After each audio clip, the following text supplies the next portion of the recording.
How to create Steam account on mobile. Let's jump right into the steps. First, you want to go ahead and open any of the browser. I'm using Google here. In the search bar, go ahead and type Steam and then tap on search and open the very first link that you see. As you do that, you will enter to this page. Now you want to go ahead and tap on three horizontal lines on the top left corner. Here, tap on login. From here, what you need to do is you want to scroll down a little bit and then tap on create an account.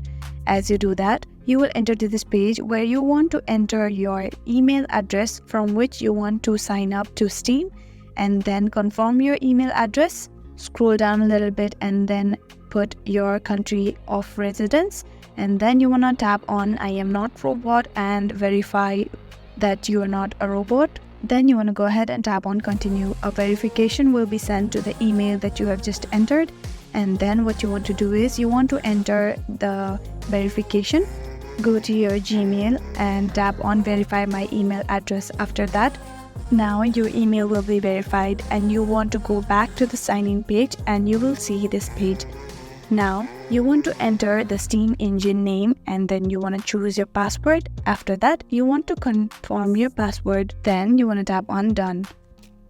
And that is how to create Steam account on mobile.